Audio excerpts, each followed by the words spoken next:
欢迎收看《新闻大白话》，我是主持人翟轩。马上欢迎一下这个阶段加入我们讨论来宾：耶鲁政治学博士郭正亮，大平，国际事务专家赖月谦，主持人好，观众朋友大家好，政大外交系教授吴崇涵。主持人好，大家好。好，今天的微博热搜啊，哎呀，冲到第一名是谁？叫做特朗普怕了，也就是我们说的川普哦。他怕了什么呢？就是他发现到他做错了，而且是从卢特尼克的口中讲哦，就说川普对于这个中国关税的影响感到恐惧啊，因为发现到说，哎呦，这个对大陆加征关税给美企带来了影响。感到害怕，也确实造成了痛苦哦。所以他承认的确有影响了，他也怕了哟。但是他后来又赶快又补一句，这是必要的，我们必须要奋斗到底呀。但是这足以见得啦，就是他已经看到这个事情的严重性哦。那央视呢就讲啦，讲说其实呢，你看啊，美国人的厨房啊，一拿一个中国制造啊，所以美国人现在在趁这一段时间，这90天哦，赶紧在囤积中国商品哦。一名美媒的记者邀请经济学家走进他的家里面的厨房，然后制作一杯咖啡，从用的勺子啊、烧水壶啊、马克杯啊，全都是 Made in China， 而且还有烤箱啊，这种种的家电啊，也都是 Made in China， 所以你想要避开来，根本是很难的啦。你自己想要这个美国制造，恐怕你家里面的东西要清掉这个大半哦，恐怕要8-9成东西都要清空了。那再来，美国的媒体也讲说，中国趁这90天关税的谈判窗口期，急建这个经济防护栏。那他说，这个其实并没有改变中美正走向一场新冷战的事实，双方在争取盟友跟伙伴方面的竞争依然是很激烈的，正如同冷战时期的美苏一样，而且还凸显出来这个现在中国大陆为了经济建立起防护栏的一个急迫性。但是呢，真的是谁受害啊？恐怕你看美国的这个养猪业者现在是很头疼啊。他说美猪飞不出国门哦，那出口到中国大陆梦碎啊。业者就讲说，天哪，这个关税已经让他们的100万美元订单全部都泡汤了。那接二连三的被中国的买家取消这些订单，而且他们讲说这一个伤害是长期的伤害，对产业来说的话，我们的品牌信任是难以恢复的。所以就算现在好像暂停，就稍微停战一下，可是伤害已经是造成难以挽回哦。那再来还有美国的这个新计算机，这个新呢就指的是晶片。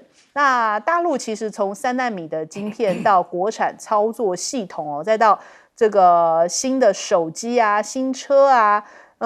都有不断的在推陈出新但是美国方面却没有什么新产品。只有什么呢？就是对中国大陆的制裁层出不穷，就没有新产品，但是有新的制裁，所以看起来美国真的是没招啦，自己花多一点力气去创新吧。那所以他们的结论就讲，这个是央视的结论中国的成就跟美国的反应都证明了，这几年美国对中国科技卡脖子，结论就是失败的。那但是呢，现在川普又发梦嘛，讲说，我们要来减税啊，说大又美的法案呢，终于是过关了，但是只有1票之差而已所以他接下来要减税，那不知道会不会又造成一波对于美国经济上面的影响那不过已经是让美股在周3全面收黑，美债殖利率也因此飙升，所以看起来初步的一些反应已经在市场上面显现了。不过川普现在还是在算他的这个等于说他的赚钱梦啊，比方说像是川普币，我们之前有提到说，你有买川普币的这些大金主们有一场晚宴为他们而办嘛，头220名的投资者出席那民主党讲说，你这根本就是在公然贪腐嘛，你这些来自加密货币的富豪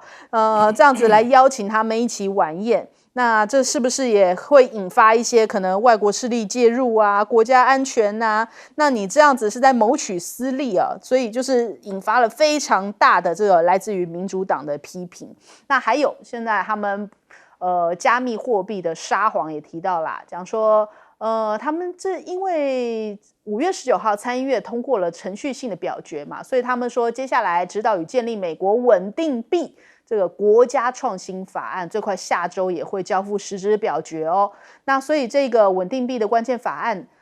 不只试图为加密资产提供了监管地基哦，还可能会改写美债全球的资金来源哦。一夜之间恐怕就会有几兆美元涌进到了这个美国的国债哦，所以他们都觉得说他们正在做对的事情，完全不承认他们这个是在谋图自己的私利哦。那但是呢，因为他一直对鲍尔有意见，现在美国的最高法院裁决就是说，接下来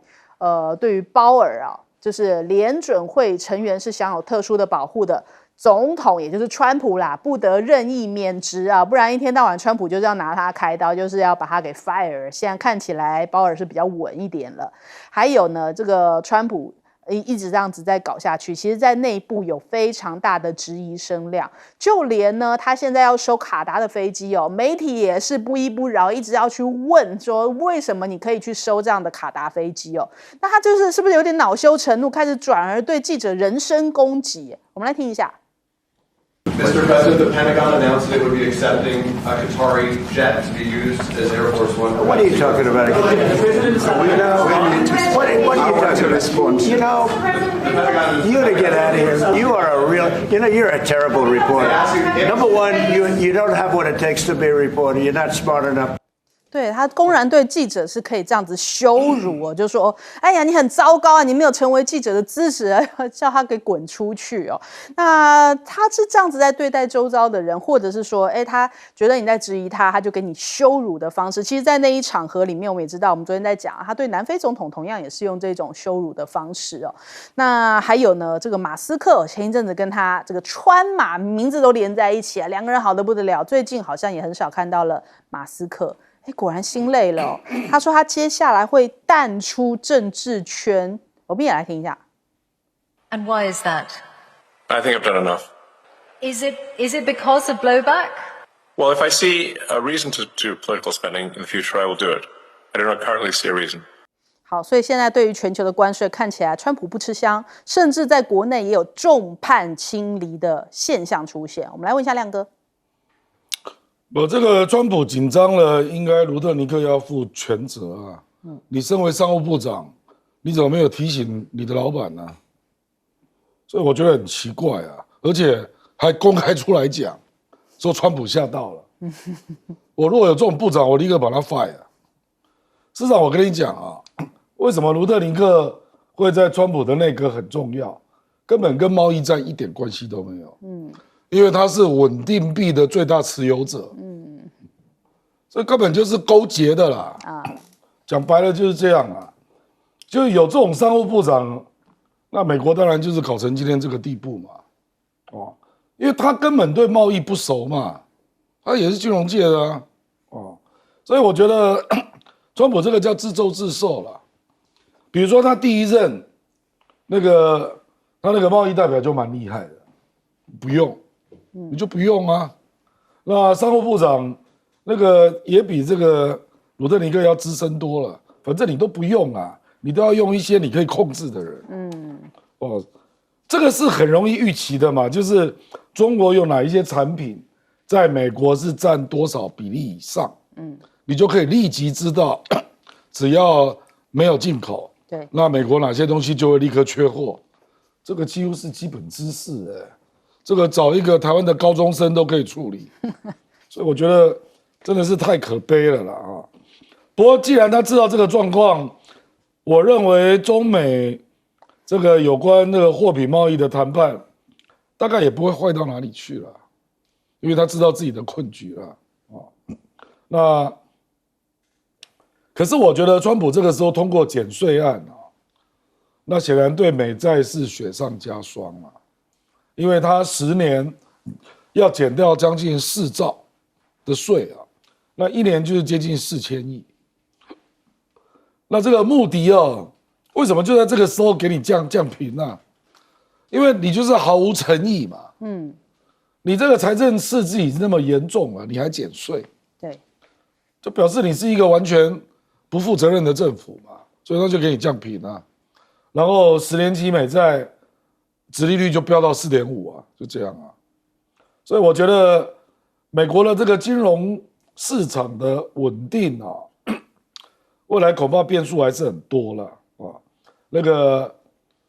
联准会那边也传出啊，今年最多降息一次，就越缩越小啊。因为我不知道你物价会不会上涨啊。那另外啊，我觉得现在要评论川普，就是令人很讨厌，因为每个人都在讲假话，都在讲空话，吹牛。比如说稳定币，稳定币，美国国会通过2个法案，没有错啊。那什么一夜之间几兆美元就涌进国债，你到底在说什么啊？比谁浮夸了？稳定币目前的总交易只有2300亿美元。人家是估计到2030，那可能会扩张到1兆多。2030呢，你现在也只有2300多亿，2025嘛，对不对啊？他这个加密沙皇就是把所有的虚拟货币都灌进来了，可是其他的货币联准会不会准的啦？你的比特币波动那么大，对，怎么可以做储备货币？所以我觉得都是在吹牛啦，所以民众不要被误导了。好，请教赖老师。美国的经济结构其实摆得很明白了哈，它的农业占它的 GDP 1%，它的生产制造业占19%，服务业占80%左右。服务业啊，所以美国，你想他打这个关税战，打贸易战，他自己本身国内的商品根本没有办法满足他自己国内的需求，所以他才会是全世界最大的消费市场嘛。那他为什么会这个逆差那么的大？美国还继续经济成长，美国还继续富有，人均的所得还继续在成长。这个最主要还是在于服务贸易是美国最大的强项，占80%。对，而它的服务贸易进入这个国际贸易体系的，事实上关税都不高，美国是赚翻了钱。也就是说，基本的成本不高，但是利润很高。而关税在基本成本中占的比重也很低，因为这个游戏规则是美国定的。那这一些政客，包括川普在内，也包括他的纳瓦罗啦，他的经济委员会主席米伦啦等等，所有的这些人在内，他眼睛盯的是商品制造业。那他盯了商品制造业，可是我们一直在强调，商品制造业不过占美国19%而已。当他一旦搞这个贸易战的时候，国外的商品进不来，美国的消费者就买不到商品。对，那他以为买不到商品，那就会有厂商移到美国来去成立公司。可是问题就是没有那么简单嘛，因为你要成立公司，人家会考虑工会的问题，考虑电的问题，考虑你的成本等等，而且还要迁厂等等，而且还要看你的政府的稳定度。如果说你就4年，你一下台一鞠躬，那我投资下去以后，厂刚刚盖好，一切打水漂，所以没有那么容易，而且你也短时间内补不了你的货。既然是这样的话，他还是要硬搞，硬搞了以后，他以为全世界都会跪地向他求饶，可是他没想到中国大陆非但不跪地，而且呢还跟他对抗，而且是越打越凶，越打越猛，打到最后他自己害怕了，害怕到他的商品价货物空了。他自己本身的农产品卖不出去了，现在您刚刚看到了，就是美国猪卖不出去，美国牛卖不出去，美国的大豆、玉米都卖不出去。它的农业虽然占1%，可是它是它的票仓，而这个票仓的东西卖不出去，然后那个产品也卖不进来。现在服务贸易大家还没跟他算这笔账哎，如果开始跟美国算这笔账的时候，看你川普怎么玩。你要定贸易规则可以啊。我们从服务贸易开始来定规则，重新定税基、税准，按照成本效益来计算商品的利润有多大，你的服务贸易把成本算进来，大家来算算那个利润、那个税应该要多高。如果大家都这样玩的话，你美国的经济才是真的重挫。所以我个人是认为，在 WTO 也好，全世界也好，都应该对于美国的服务贸易要下手。你不从这个地方下手不行。再来。南非的总统再怎么样还是你的客人，你已经羞辱了这个泽连斯基，你现在把人家请到白宫来，当着记者的面又要羞辱一个南非国的总统，坦白说，这不是一个待客之道，更何况你还拿出假资料，这个丢脸丢在国外，美国人如果有点羞耻心的话，你绝对不应该允许你的总统在白宫在记者会面前拿出一个假的资料，当然我们这资料是真的啦。对，那他的资料是假的，他拿出一个假资料，那个假资料被查出来是印度的一个来源，印度印度的资料你还相信？白宫还拿来用，厉害啊！好，来请教吴老师。其实川普第一任跟第二任差别其实没差很多，都是用关税。可是他第一任梅努钦贸易谈判代表，然后财务本梅努钦谈判代表莱特海泽，我觉得比现在这个那个强太多了，优秀多了，而且他们知道关税的一些眉角角了。那个我觉得只是其一不知其二，所以他们忽略中国的可对抗性。他们认为他们第一任的时候可以这样子让中国很快就范。虽然2018-19年的时候，只要美国加关税，中国立刻报以这个关税报复，他们是来来回回的。所以这一次大家在讨论说，为什么感觉美国好像忽略到中国可以抵抗这么强硬？刚才前面2位也讲了，其实有一篇文章也在讲，中国是有备而来的，他们准备了8年了，而且他们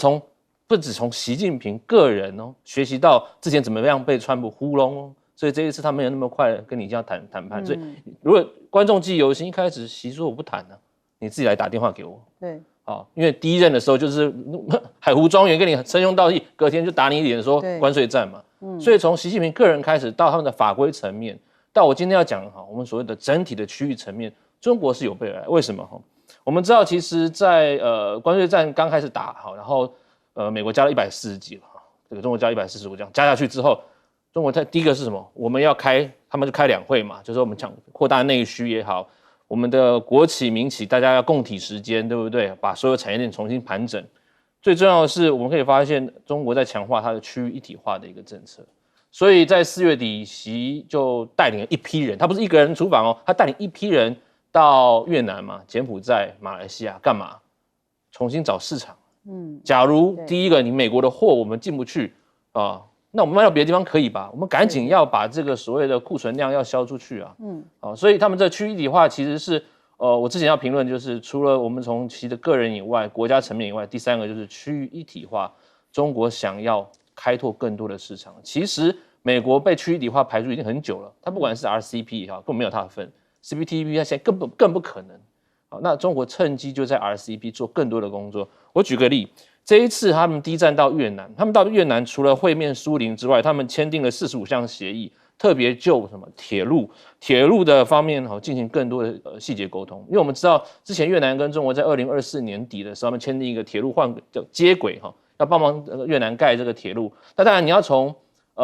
云南省的这个老街到河内到海防这条铁路要盖的话，非常重要的是中国的铁路跟越南铁路必须要做个对接那除了铁路之外呢，他们还带了谁？还带了蔡奇，带了王毅、王文涛、罗兆辉，商务部、外交部都带去了，还带了一个叫做罗兆辉是国际发展合作署。国际发展合作署，我跟各位报告一下，其实它是2018年中国为了将外交部、商务部跟我们讲进出口银行这3头马车在做他们"一带一路"的所谓外交援助，整合起来，整合一个叫国际发展署。所以习带了这10几个人去到了东南亚，最主要就做的就是我要讲的区域一体化之外，要把它"一带一路"，特别对于柬埔寨、马来西亚跟越南所有的官方发展援助一次要做到位。所以这个我觉得是一个非常强的战略跟一个所谓的整个整体的情势发展。所以它不仅仅是一个关税，中国怎么样去对抗美国，我觉得是习现在更有抓到这个机会，他可以在这个所谓的 RCEP 甚至未来 CPTP 做更多的工作。好，我们先休息一下，广告之后马上回来。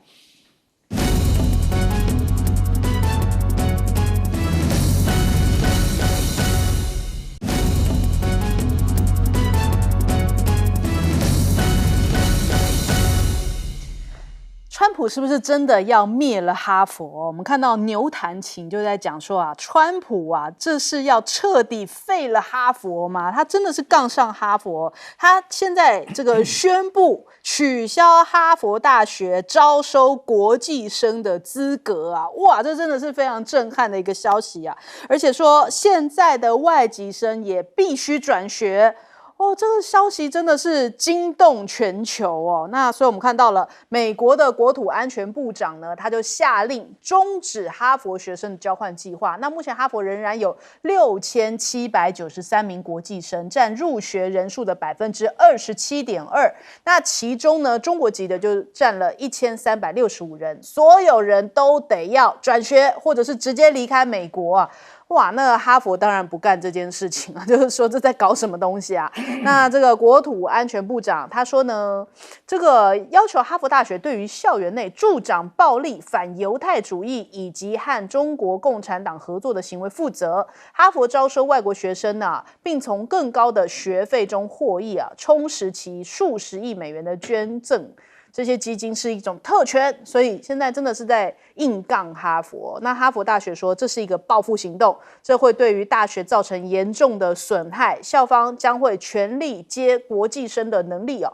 那目前这些学生跟学者来自140多个国家，哈佛乃至整个国家对于这一项措施哦，恐怕都会受到非常严重的损害呢。他说，我们过去哈佛为美国做了多少事情，带来多大的贡献，你怎么会这样子来，就有一种报复哈佛的感受哦。而且他说，这个72小时之内，这些外籍生的资料都得要交出来，而且打算不止哈佛，其他学校可能也得要比照办理，也得要跟进，就是其他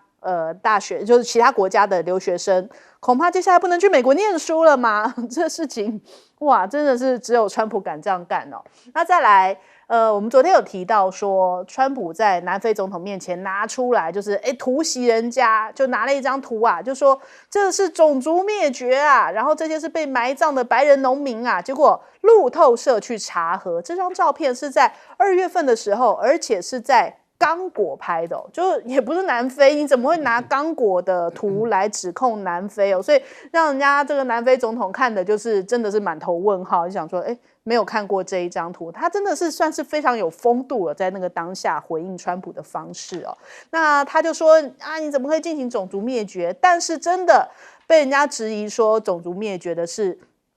有人质疑，就是你现在美国的立场，你是不是在纵容以色列哦？所以竟然华府这边爆发了这个枪击案，造成了2死哦。那受害者是这个据德国籍的16岁移民的这个以色列人。那其实这个德国的总理也表达震惊。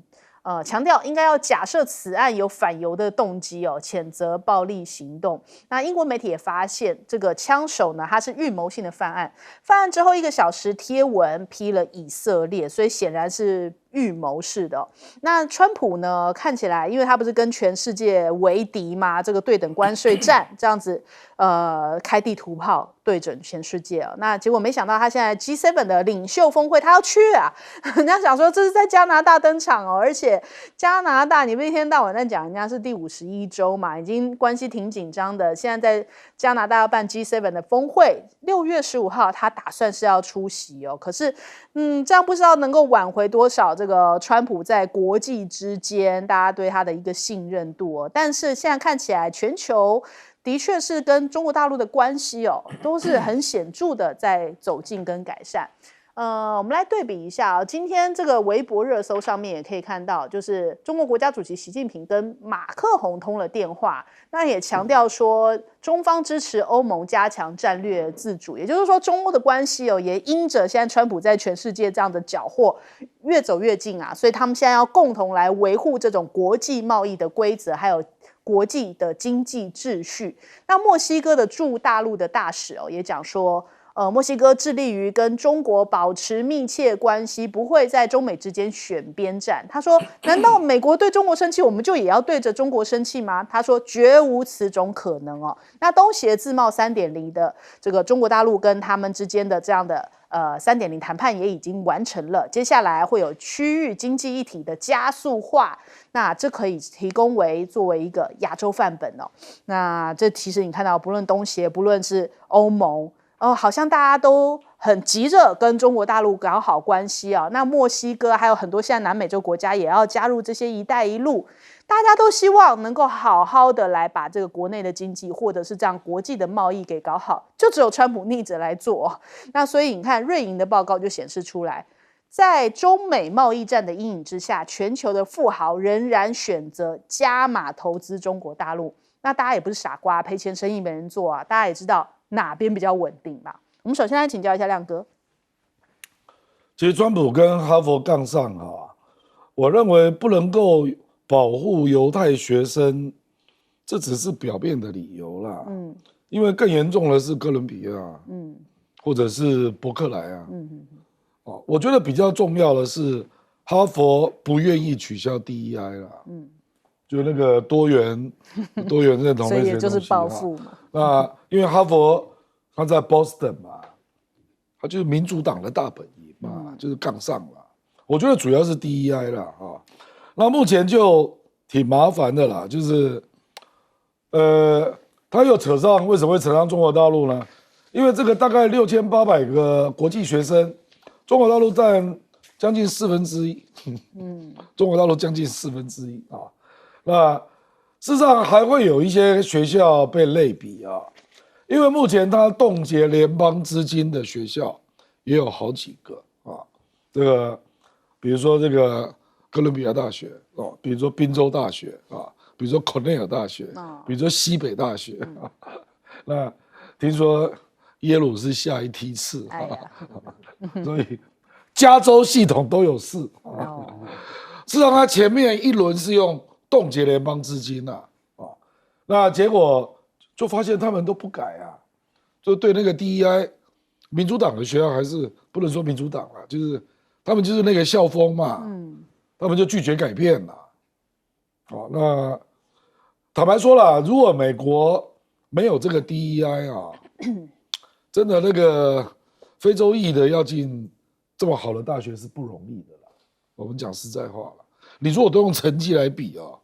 那搞不好犹太学跟亚裔的就占了2/3，对，搞不好就这样啊。所以我是觉得人家也有一定的苦衷啊，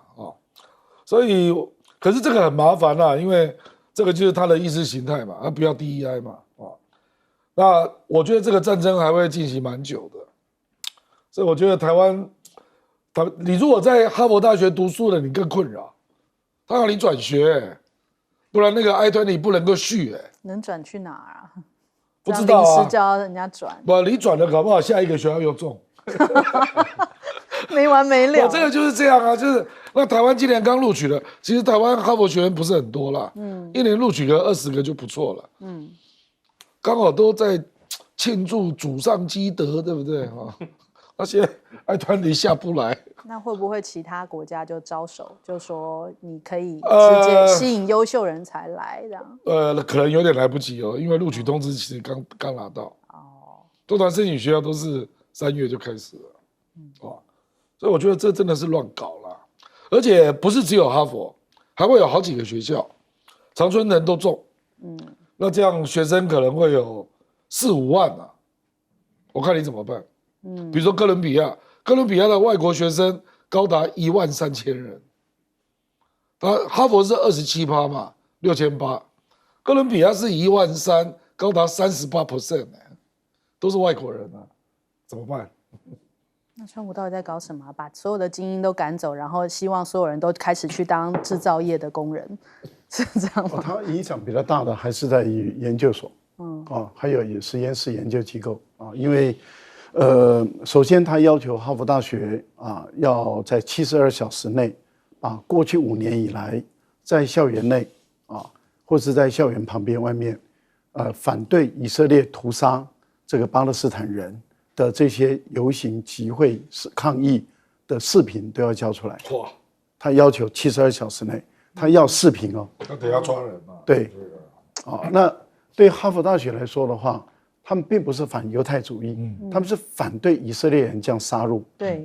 当时的诉求都很清楚。是啊。但是他不管，他现在把它栽赃，说他是反犹太主义，是种族主义，是国际恐怖主义，是极端主义。他现在用栽赃法、抹黑法。哈佛大学认为说，当时都是有合法申请，而且是当时是整个美国各校园，而且其实不止在美国，在欧洲各校园，我当时也刚好在欧洲，我亲眼就看到欧洲的各校园里面，像我到巴黎大学，我母校去的时候，我就看到他们当场都在那边示威抗议啊，而且是一票的大学生、研究生、老师都全部都站出来，因为他们都是反对以色列这样杀害平民百姓嘛，对，因为杀得太狠了，是大家看不下去了。也就是说，先是同情你以色列，到最后认为你以色列的报复行动已经不成比例了，而且对于老弱妇孺这样的杀看不下去了，所以整个欧洲美国人都站出来。都是大学生站出来的情形下，他今天要哈佛大学主动的交出这些视频。你想，如果你是校方，你怎么交？你校方你一交的话，你整个学校破产了，因为这些学生是合法的申请，而且诉求就是反对以色列这样的杀戮。对啊，然后他就把它栽赃。那哈佛大学当然要保护学生的安全，而且这也是各自的问题。而且呢，他知道国土安全部要用这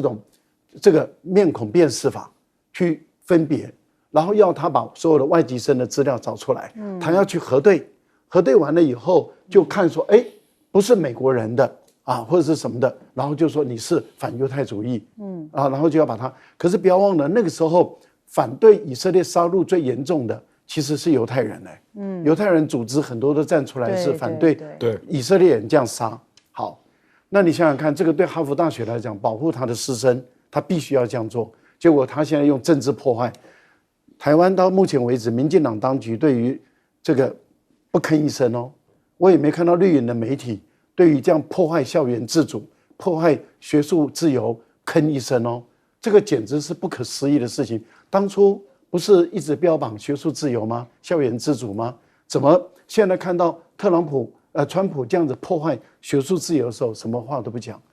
这个实在是我们觉得两个标准的民进党，坦白说，我真的是看不下去。好，来请教吴老师。其实，在拜登执政的时候，对于这个反犹主义，共和党他们就非常反弹。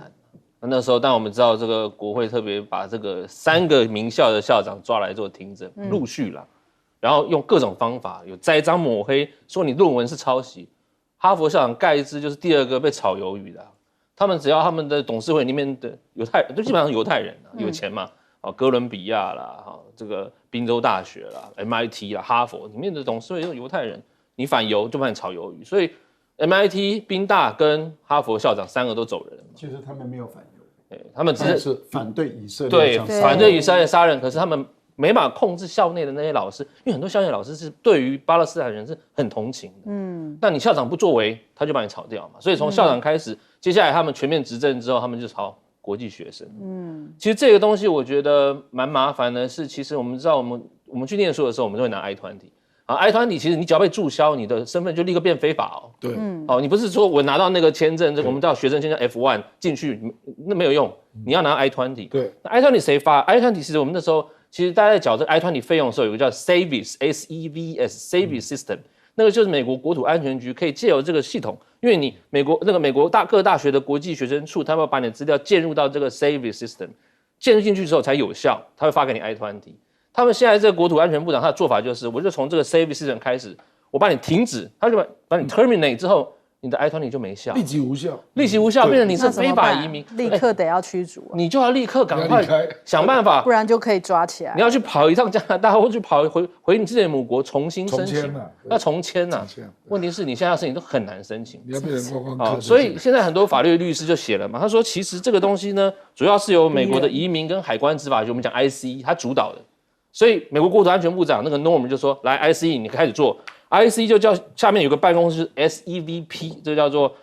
学生与交流访问计划办公室，就是我们这个 CBG 上写的，由这个开始主导你去查，你就把 SEVIS 关掉，你只要一关掉，美国各大学的国际学生办公室他们没有辙啊，他那系统进不去，你就非法了。那我想请问，第一个，哈佛的所有的国际学生，特别是刚才赖老师讲的博士生。做 lab 的那些都是老师的助手，有些是助教，有些人还上课。你隔天说对不起，我不能来上课，因为我已经是非法移民了。对，那请问底下哈佛的大学生该怎么做？对，你的实验室的实验停摆，实验室停摆啊。那甚至老师说，你不能念了，那我要找新老板，因为很多的研究生他是靠老板的薪水过活的。对，老板也需要他。你隔天你底下一堆助理走掉，那些教授他就完全不能做事了。对，所以教授麻烦，学校麻烦。大学受教权会影响，这个是方方面面的，最后我要讲的就是，那台湾现在接下来留学生申请到哈佛可能会有些问题，就是像刚才亮讲，拿不到签证，你可能拿不到 A 团你也进不去嘛，进不去。但是我要讲的是，可是台湾有许多美宝，美宝这个时候可能可以思考，因为你有所谓的护照，美国护照，那是不会影响，你是相当于美国人，所以你可能你的 standard 会开始浮动。美宝申请到哈佛不多了，不多，但是他们是的名校，现在机会可能变高。谁知道川普会不会下一波又朝这些美宝下手？美宝你有身份了，你有身份，那就美国人了，他查不到。我不知道川普很疯啊。好，我们今天休息一下，广告之后马上回来。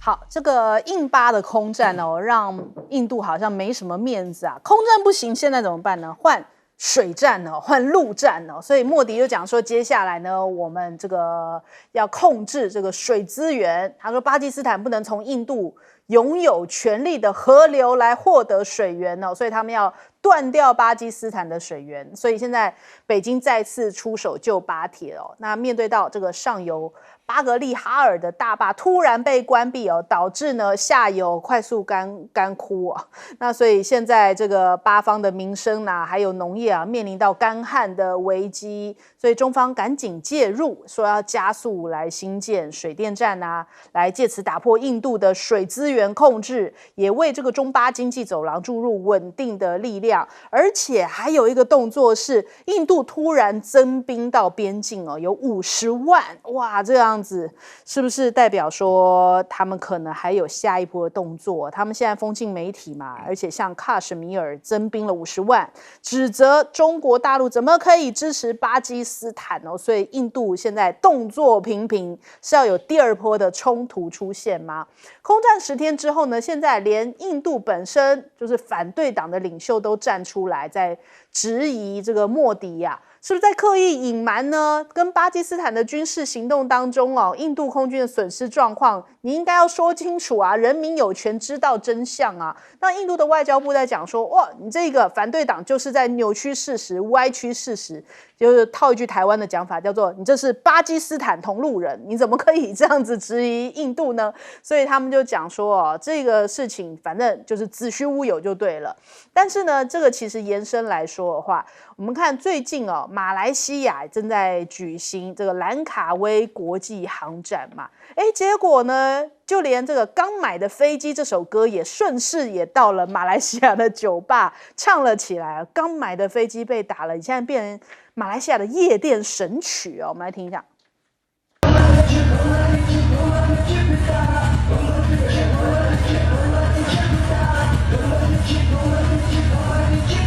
对，你没看错，前面有舞者，对，前面还有人这样子唱跳起来，它已经变成一个夜店神曲了，就在马来西亚都在唱，因为就是在马来西亚这边进行了这个航展嘛。那歼十 C1啊，它现在是站在最 C 位的位置哦，所以这个占尽风头啊，所以很多的这个外国的军政代表啊，大家都在特别要去看一下这个歼十 C1哦。那再来我们看看呢，这个中国大陆的军事专家就在讲啊。讲说这个歼十系列的战机哦，不仅是中国制造，更是呢中国航空工业迈向高端自主的重要象征哦。这是对于中国空军作战能力具有重大的意义，也看得出来啊。你看马来西亚这样子，把歼十 C 放在 C 位哦，也是好像透露出来往中国大陆的这一边站拢了。那再来，我们看到这个现在已经变成延伸成中印的舆论战了嘛。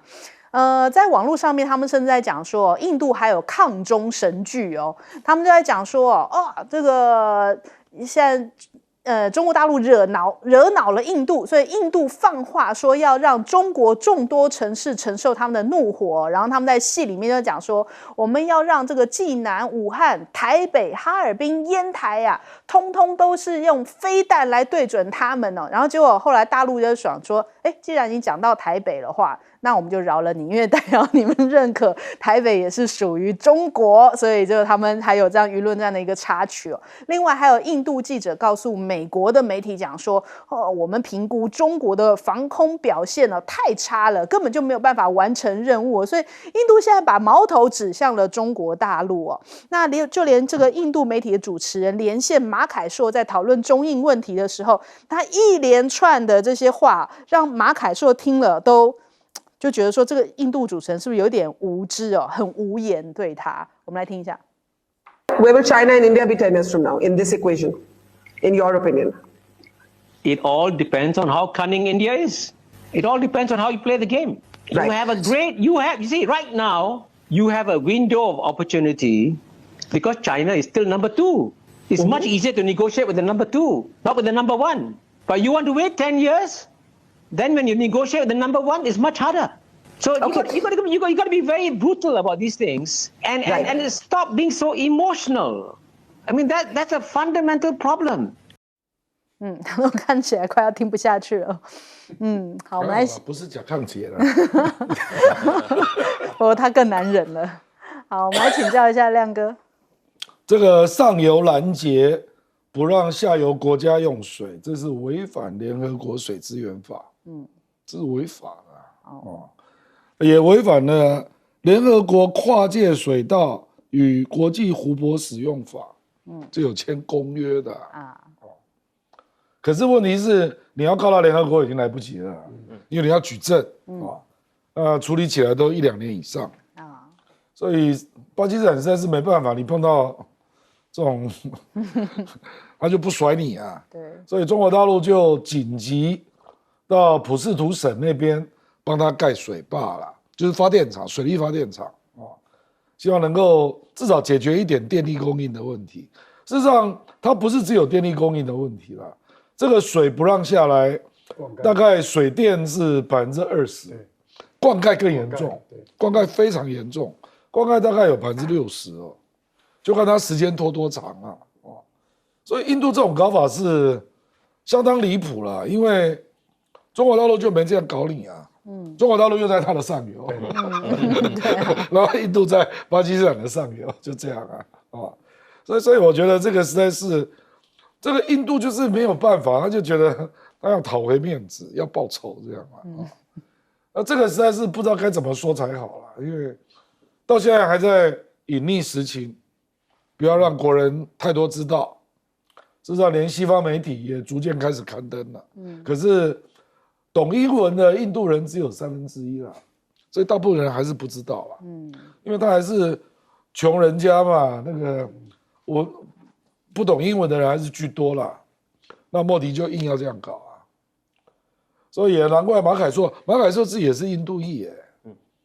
其实印度人讲理还是很多的啦，马凯硕是其中之一。大家看他国家变成这样，他也觉得不是他国家了新加坡，他是新加坡人看到那个印度同胞们这样，他大概也觉得难以沟通也不知道怎么办可是我觉得。因为印度长期在南亚做老大做太久了啦，那过去跟巴基斯坦冲突都是遥遥大胜，那这次空战打输人家，这个大概是，中国那个叫做百年屈辱那这个是空前未有之屈辱所以他现在还转不过来，你知道吗？还转不过来而且我觉得中国大陆也蛮强势。在帮巴基斯坦，所以他就迁怒到你了，因为这个我们说数据链的共享，那显然中国大陆一定北斗卫星要协助你嘛，他肯定有协助你了，那印度就开始牵拖都中国害的。好，来请教赖老师。我觉得印度是要发动这一次对于巴基斯坦的战争是有备而来，所以他认为他应该是居于绝对的胜面。那根据过去的历史，他们基本上都取得胜利的。所以他觉得他这一次在空战方面也可以取得亚老式的胜利，结果没想到被打得灰头土脸。那事实上他是发动第一击他是先做空对地的攻击。那当空中跟空中交战的时候，那个印度被打得落花流水，现在窝缩在军事基地里面不敢出来，现在龟缩了，没有一架敢出来。为什么？因为怕再被打嘛。那在这样的一个情形下，对印度来讲颜面无光。虽然在国内搞这个渔民运动啊，欢庆10天，举国欢庆10天，5架战机，印度战机被打下来啊，所以啊，这个感谢啊，5架战机被打下来，所以印度人可以欢庆10天，这很奇怪哈。但是问题就在于这个，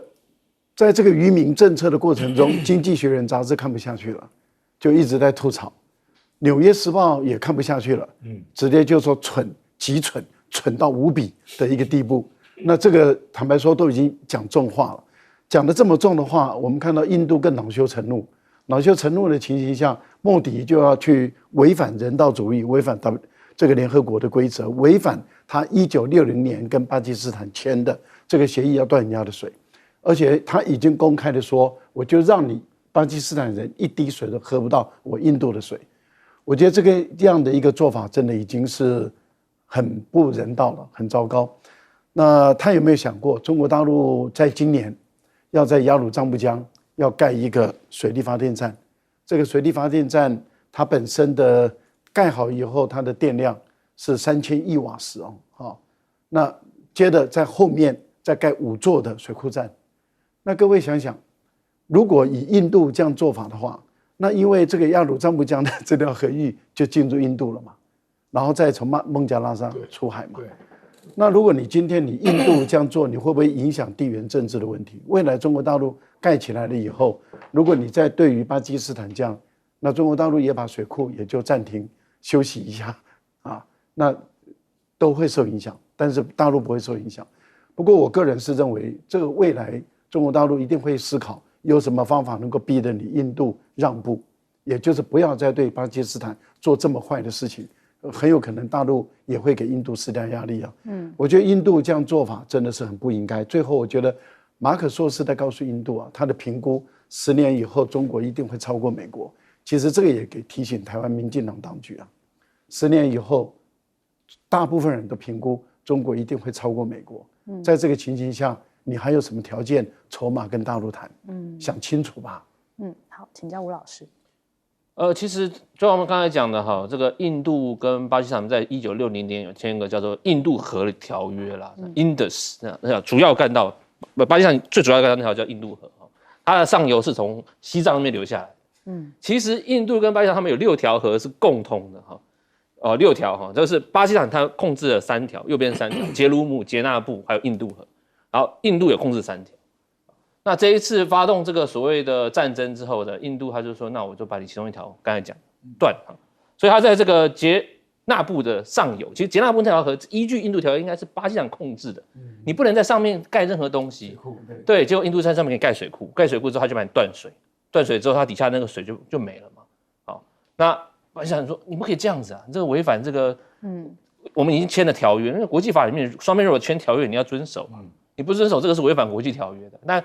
亮哥刚才讲，连联合国你这种都违反，